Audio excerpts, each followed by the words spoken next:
Sebelumnya, Assalamualaikum warahmatullahi wabarakatuh. Di sini kami dari kelompok 6A kelas TPP 30 akan menyampaikan hasil kerja dari kelompok kami dari tugas RBL dengan judul penerapan hukum Bernoulli pada pompa hidram.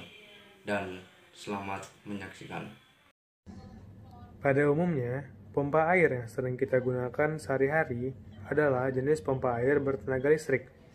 Dengan menggunakan tenaga listrik, pompa akan secara otomatis dapat memindahkan air dari satu tempat ke tempat yang lain, yang berlokasi lebih tinggi dari tempat sebelumnya. Akan tetapi, tahukah kalian apa itu pompa hidram dan bagaimana pompa hidram dapat bekerja secara otomatis? Tidak usah risau, memikirkannya di sini kami akan menjelaskan apa itu pompa hidram, bagian dari pompa hidram, dan cara kerja dari pompa hidram. Supaya kita tidak hanya tahu namanya, melainkan juga tahu komponen dari pompa hidram serta konsep kerjanya.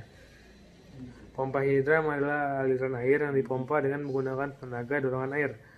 Di dalamnya tidak ada bagian yang berputar, seperti pada kebanyakan mesin pompa listrik. Pompa ini beroperasi dengan menggunakan dua katup.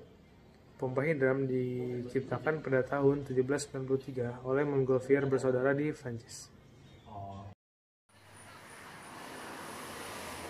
Pada pompa hidram ternyata terdiri dari bermacam-macam komponen loh teman-teman. Antara lain 1. Delivery pipa pemasukan, 2. exhaust water air buangan, 3. delivery pipa pengantar, 4. delivery katup limbah, 5. check valve katup pengantar, dan yang keenam adalah air chamber ruang udara. Dari urai pemaparan komponen dari pompa hidram di atas, sekarang kita akan bahas cara kerjanya. Cara kerja yang pertama, air mengalir dari sumber air melalui saringan dan drive pipe ke dalam rumah pompa. Sebagian air terbuang keluar melalui waste valve sehingga air memenuhi rumah pompa. Yang kedua, ketika rumah pompa sudah penuh dengan air dan air mampu mendorong waste valve hingga menutup, maka air masuk dalam air chamber yang melalui delivery valve.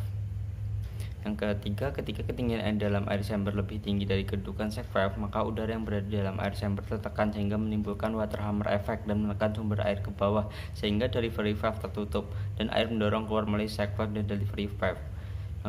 Yang keempat, sementara itu di dalam rumah pompa waste valve membuka kembali akibat berat dari valve itu sendiri sehingga sebagian air di dalam rumah pompa terbuang keluar melalui waste valve dan air mengalir kembali dari sumber air ke dalam rumah pompa sampai akhirnya mampu mendorong kembali waste valve sehingga tertutup lagi dan air masuk ke dalam air chamber.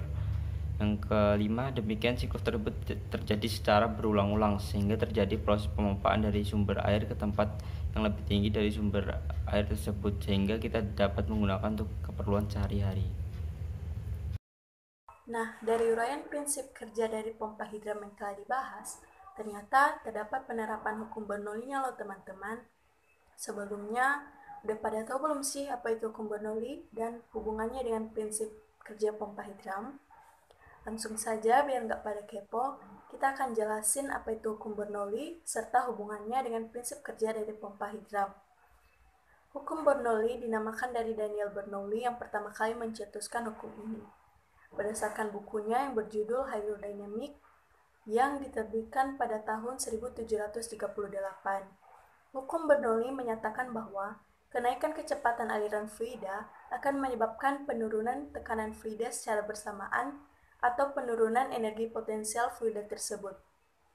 Intinya adalah tekanan akan menurun jika kecepatan aliran fluida meningkat. Sedangkan hubungannya dengan prinsip kerja dari pompa hidram kali ini adalah perkiraan hubungan antara tekanan, kecepatan, ketinggian, fluida yang stabil, dan properti aliran fluida tak termampatkan.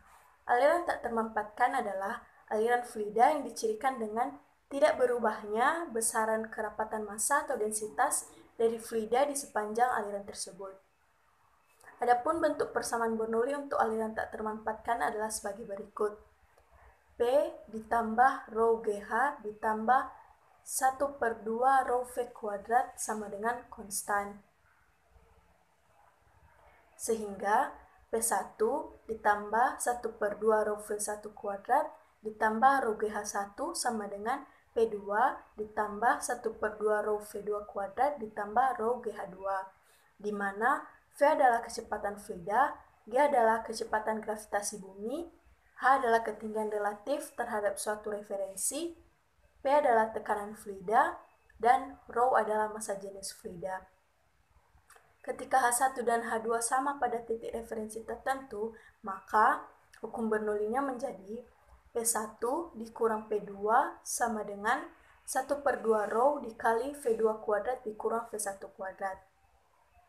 Maka dari persamaan tersebut, secara fisika dapat disimpulkan untuk daerah aliran fluida yang kecepatannya kecil akan mempunyai tekanan yang besar, dan untuk daerah aliran fluida yang mempunyai kecepatan besar akan mempunyai tekanan yang kecil.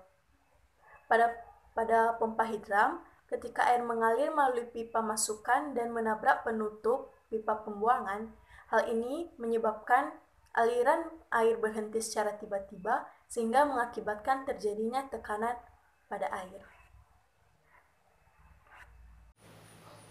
Akan tetapi, pada alat ini pastinya ada kekurangannya nih teman-teman. Yang pertama, klep pembuangan air rentan terbuka apabila beban klep terlalu ringan.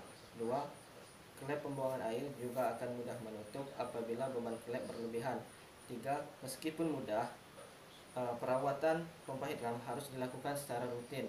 Dan yang keempat, jika sumber air kering, maka pompa hidram tidak akan berfungsi, dan dapat dikatakan bahwa pompa hidram sangat bergantung pada cuaca dan iklim. Nah, itulah paparan dari kerja kelompok kami, dan kurang lebihnya kami mohon maaf sebesar-besarnya. Untuk itu, wassalamualaikum warahmatullahi wabarakatuh.